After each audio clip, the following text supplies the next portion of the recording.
a lot of winning and a lot of trading over the last couple days, and the Celtics are 39-12 going out of the trade deadline. Very great record. But today in Celtics Catch-Up episode 11, we will be going over the Celtics' last 2 wins and all trades involving the Celtics that could affect the Celtics and for past Celtics.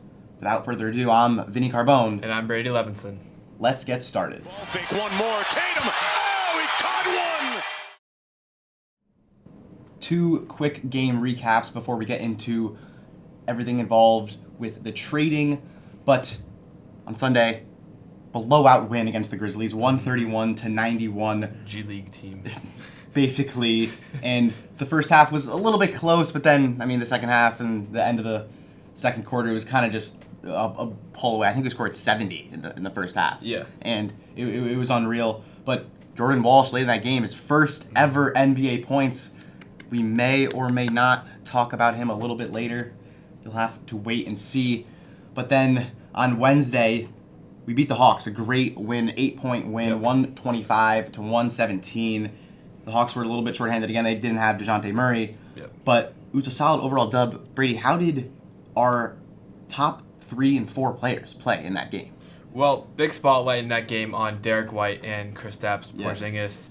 They had great games, and they really showed why they have sort of elevated the Celtics to the next level this season. As the Hawks, as you said, without DeJounte Murray, put up a good fight, and Sadiq Bey came out of nowhere, led the team with 25 points.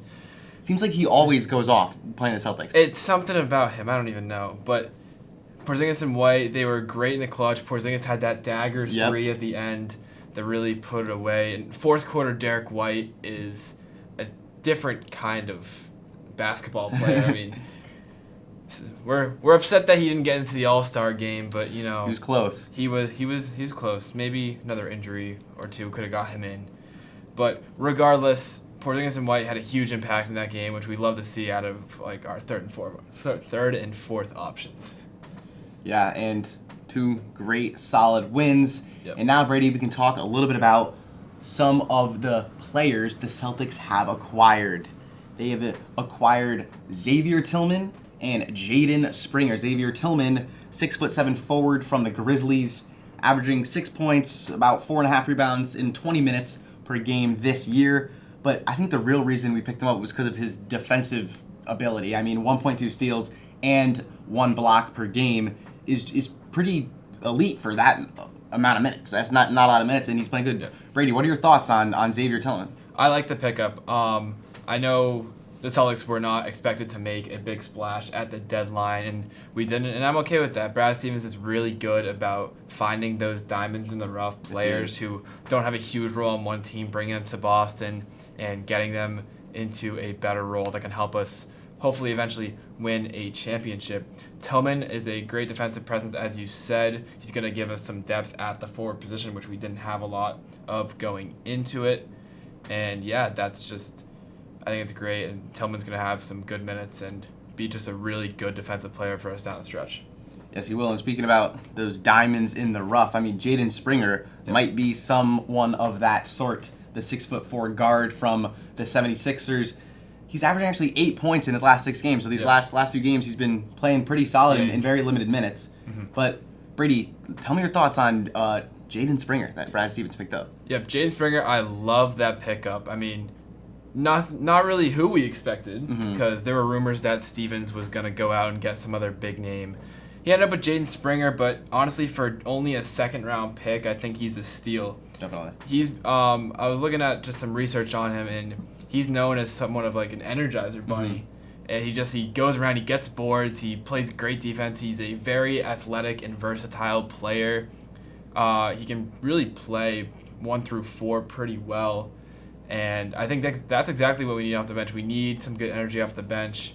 And I know the bench is a little crowded now because we already had a bunch of solid players. We only lost Banton and Stevens, who didn't get a lot of minutes to start with. And now we throw Springer and Tillman in there. But I do like, overall, I think Stevens' goal was just to get more depth and just get some new faces, some fresh faces, and just give this team hopefully a spark they need to keep going on this amazing run they've been on all season and end it with a finals ring. Yes, that would be ideal. And in order to get a finals ring, they got to go through other teams in the East who also have made some moves before this trade deadline. The Knicks, a couple of big moves, and they acquire Bogdanovich and Burke. Yep. And that team is extremely deep now. They have about a 9 or a 10-man rotation that could they're be scary elite. now. Yes, they are really, really scary. And also the 76ers, I know they just lost Embiid to an injury, but picking up Buddy Hield, a great three-point shooting presence. Move. I didn't expect the Pacers to move him because they are right there in the Eastern Conference. They are as well, but who knows? Maybe it'll work out from the end. And especially in a weaker Eastern Conference this year, I mean, they really had a chance to be a really dominant force in the Eastern Conference. And then also the Bucks get a Pat Bev, another just a ruthless menace. That's a great way to put it. I mean, they already have players that want to win on that team. Like Thanasis will do anything, even on that bench. He'll do anything for that team to win. Giannis will do anything to win. And now Pat Bev, who will make every single hustle play for that team. That's just a huge improvement to their team. Yeah, that's going to be really interesting to watch that team. I mean, Pat Bev gives them a very solid backup point guard to Dame. And I mean, that's just a team of, like we said, menaces.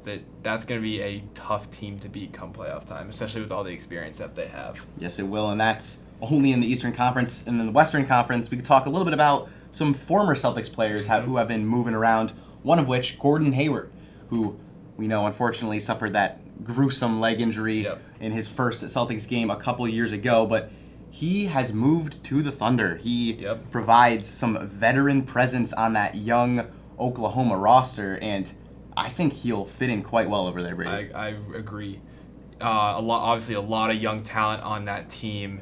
They're kind of lacking that veteran presence, and sometimes when you have all that young talent, you have a great team, you get to the playoffs, and there's just not really any experience there. But Gordon Hayward is going to add some very, very valuable experience to that team. Yes, he will. And the last player we will talk about who is a former Celtic is Kelly Olynyk, moved to the Raptors. I mean, Kelly Olynyk honestly could have came back here. He had a little bit of a chance to come back to Boston, but looks like the Raptors went out, sought him out, and Kelly Olynyk will now be a Toronto Raptor. Yeah, might see him more than we are used to seeing. Yeah, and we mentioned it earlier in today's episode, but this week's Hustle Player of the Week is going to go to Jordan Walsh, who has been putting in the work off the court during practice. He's been working, getting more minutes, and he finally scored his first NBA points. And as you can see here, yes, the Celtics are up by 26, but that's 24, but that's besides the point. We get a rebound here. Jordan Walsh running the break, goes up and slams it down with two hands. The athleticism on this kid is unreal, Brady. It makes you so happy to see someone like this score their first points. And I've been excited about him since we drafted him. Yes. I mean, I watched him at Arkansas last year. He was great. Did a lot of good things, especially in the tournament.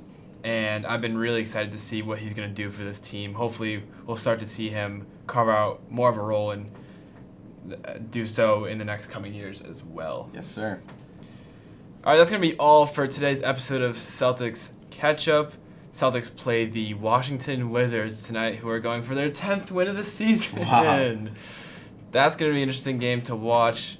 Could call it a Kristaps revenge game if you really wanted to.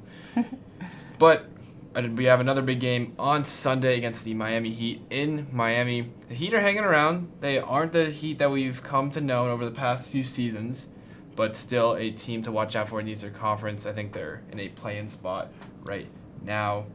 But until next week, Brady and Vinny signing off. Go Celtics.